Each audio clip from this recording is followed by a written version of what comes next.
Der pengat piwan behanga ya mensim jonga pi peleng a ba ye tuan nok la shanga tang ya pi ngalarai baro cerita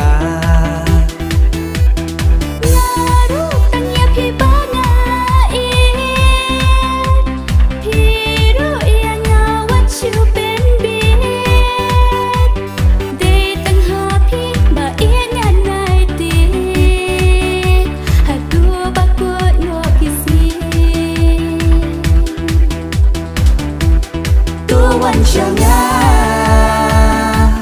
วันนอมินตาอย่ามินเสียมจงาวัดเป็นเน่งอา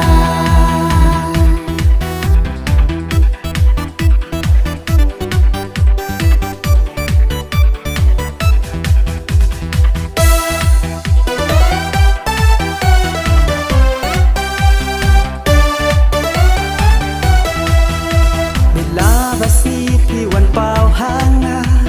พี่เป็นกันได้ยามีเสียงจงอาบายาได้ตั้งหาพี่บางงาลารายตั้งยาพี่จึงเอียบางันอาถูกได้ก็เสียกันยังสักที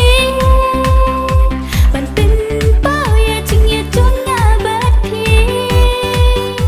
จึงเอียกันเนื้อเงินเป็นเป้าเมนตา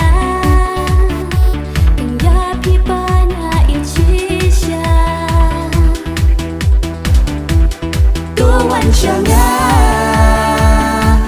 วันนอมินตา